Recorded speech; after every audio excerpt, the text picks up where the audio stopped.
Hey, how you doing, folks? In this video, I'm going to continue my discussion as I rewatch Game of Thrones Season 1, Episode 2. And in this video, I just want to get right into it. Episode 2 starts us off with the newlywed Daenerys Targaryen and Jorah Mormont, as they are marching with the Dothraki. Jorah Mormont can tell that Daenerys is miserable with the current situation, so he's doing what he can to try and become friends with her by offering her food and telling her things are going to get easier. And as of right now, Jorah Mormont is actually spying on Daenerys. So she might think he's being friendly to her right now, but what he's really trying to do is get close to her so he could send information about Daenerys back to Varys. It isn't until much later that Jorah actually starts to fall in love with Daenerys and changes his mind about who he wants to support. Jorah Mormont then tells Viserys why he's with the Dothraki. He says Eddard Stark wanted to execute him for selling poachers into slavery. And Viserys tells Jorah Mormont he won't ever have to worry about being in trouble for such crimes when he becomes king. But I think Jorah Mormont is thinking, yeah right, you're never going to become king. And in the next scene we go back to Winterfell, where Tyrion is waking up in the kennels with the dogs. And Joffrey says that those bitches look better than any of the girls he's been used to getting, which is actually pretty funny for something to come out of Joffrey's mouth. Joffrey then says they are leaving for King's Landing today. So to me, it's obvious that the Lannisters are trying to get the hell out of Dodge for what they did to Bran. Tyrion tells Joffrey he better go pay his respects to Lady Catelyn, but Joffrey basically says he doesn't give a shit about Bran and he doesn't want to listen to some woman just cry. So out of respect for the Starks, Tyrion slaps Joffrey in his mouth. Joffrey says he's going to go tell his mother, but Tyrion really doesn't care because he's sick of this little prick, and probably slapped him for the remark he just made about Tyrion being passed out drunk sleeping next to the dogs. So he slapped him around a few times here, which was pretty damn funny. Tyrion then goes to breakfast with his family, and he has a discussion with Cersei and Jaime about Bran. Tyrion says that the Maester says Bran will live, and Jaime and Cersei both share this look of concern. I think they're both pretty surprised by this. I think they both thought Bran would have died for sure from his injuries.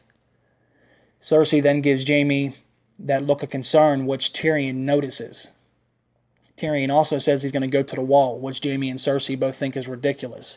But Tyrion is curious, and he wants to stand on top of the wall and piss off the edge of the world. And that's when Jaime then says he would much rather be dead than ever be a cripple. But Tyrion disagrees, because as a dwarf, he too feels like he can relate to the cripples, and would much rather be alive, even if he couldn't walk again. And he also says that he'd be pretty curious about what Bran would have to say when he does eventually wake up. And that's when Jaime starts to question Tyrion's loyalty to the family. Jaime might as well just say, I'm the one that did it and pushed him out the window. If I were Tyrion, I'd be wondering why the hell Jaime just said that. I think he just made it pretty obvious that he had something to do with it. And next, Cersei pays a visit to Bran. And I'm wondering what her intentions were right here. I wonder if she went into his room to smother him in his sleep. But she sees that Catelyn is sitting there, so she then tells her a story about how she too lost a kid. And she even remembers Robert beat his hands bloody afterwards. And she says the things men do for love, which is kind of ironic considering Bran is laying there in a coma because her brother/lover pushed him out the window so they could keep their love a secret. It's kind of an interesting thing to say right there. And in the next scene, we see Jon is having needle made for Arya. But then Jaime walks over and goes out of his way to insult Jon and make fun of him and the Brothers of the Night's Watch. He even questions Jon's toughness. Jaime was a real piece of shit in his first season, wasn't he? How crazy would it be if Jaime ended up getting killed by Needle? This would be one hell of a foreshadowing scene, as Jaime stands here while Jon is having Needle made. I know a lot of you think Arya will kill Jaime, so I wouldn't be too surprised if that happened after seeing a potential foreshadowing scene here. That's just my opinion. And speaking of Needle, the very next scene we finally get some quality screen time with Arya, as she is packing for King's Landing. Jon then gives Arya the sword and they both talk about how they are going to miss each other.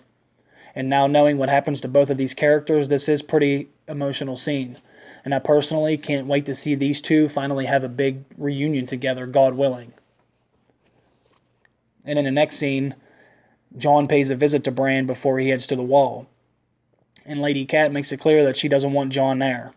And it's interesting because Jon says something to Bran about if he's not too scared, when he gets better, he can come visit him at the wall. And they can both go walking north of the wall. Little does Jon know, Not only does Bran eventually get better, but he does go north of the wall. He goes way north of the wall and comes face to face with the Night's King. So that's kind of an interesting scene right there. And if looks could kill, Jon would have been dead right there on the spot.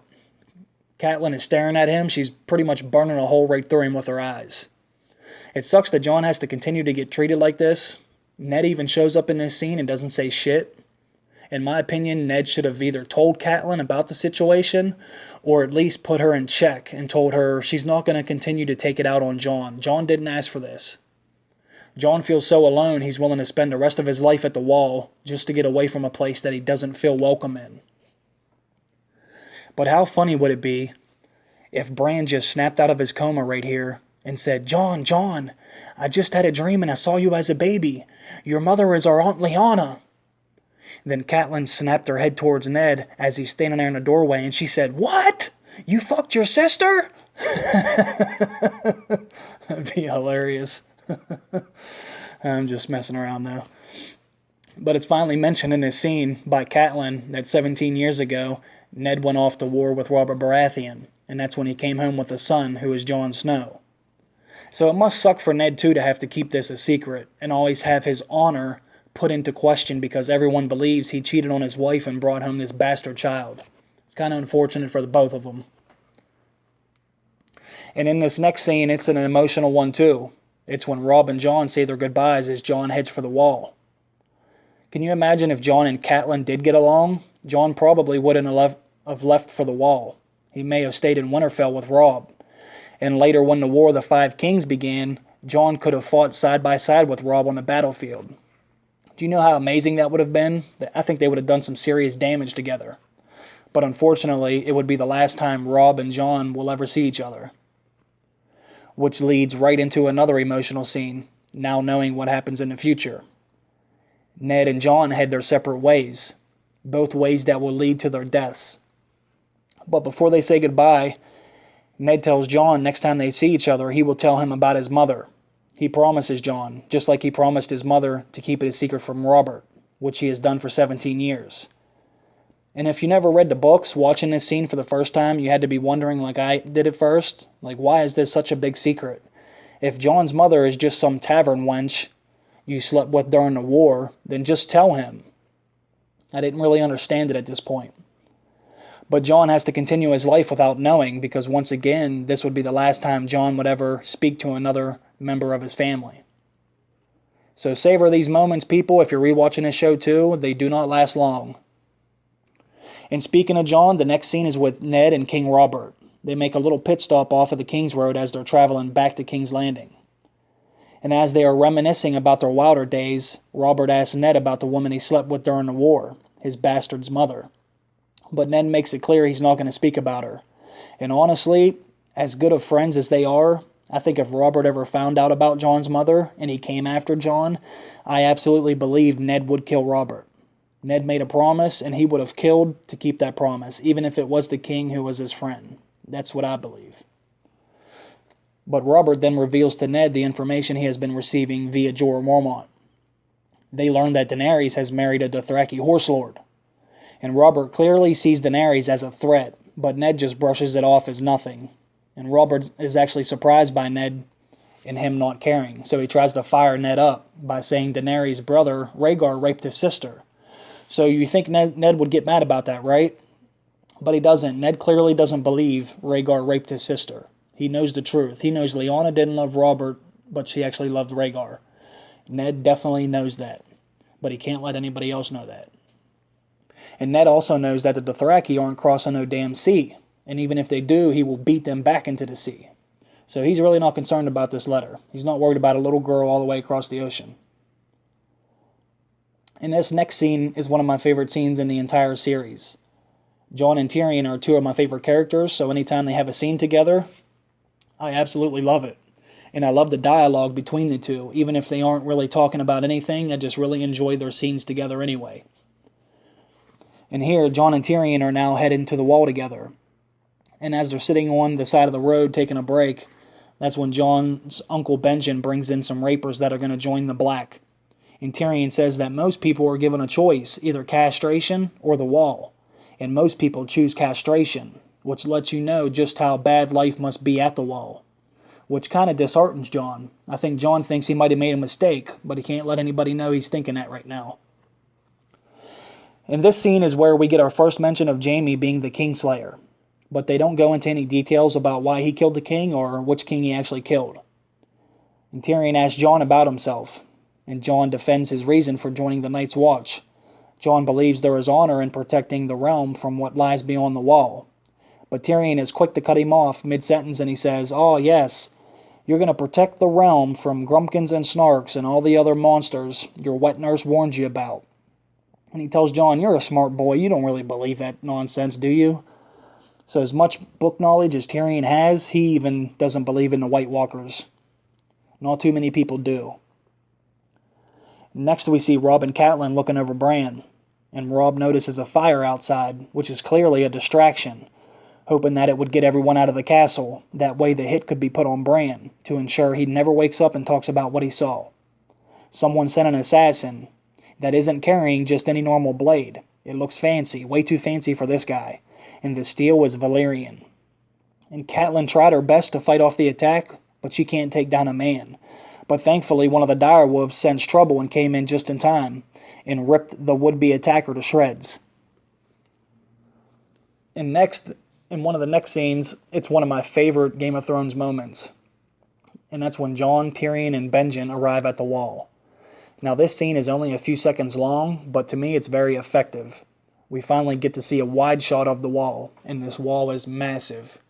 And I think Jon is completely shocked and surprised at the size of this thing. I think he's probably thinking this is way bigger than what he ever could have imagined. And seeing how big it is, you have to wonder how much crazy shit is beyond this wall for them to build it this big. And how the hell did they build it this big? Seeing this scene for the first time just raised a lot of questions for me, and I couldn't wait to see more scenes at the wall and what was beyond it. And personally, the entire show could have been about the Night's Watch and everything beyond the wall, and I would have been perfectly fine with that. I was fascinated with it. But next, and suspicious of the failed attempt to murder Bran, Lady Catelyn visits the scene of the crime, thinking Bran could not have fell. Someone obviously wants him dead, so something must have happened at this tower. So that's when she puts on her CSI gloves and she starts looking around. And that's when she finds a single strand of hair, and the hair is blonde. So she must know no one else in this area has blonde hair, at least right now. So who has been around with this hair color the time of Bran's accident? It had to be one of those goddamn Lannisters. So Catelyn holds a secret meeting at the weirwood tree in the Godswood with Robb, Theon, Sir Roderick, and the Maester, telling them of her suspicions. And Robb is obviously pissed, and Lady Catelyn and Sir Roderick decide they must go to King's Landing immediately to notify Ned. And keep one thing in mind here. Theon was present when Lady Catelyn made it known that the Lannisters were responsible for Bran's injury. So even if Bran never remembers this, Theon can use this piece of knowledge to notify Jon when they meet up on the beach during Season 7. So this could actually help Theon from getting introduced to Longclaw. And next, we finally get a full scene with Sansa and Joffrey together.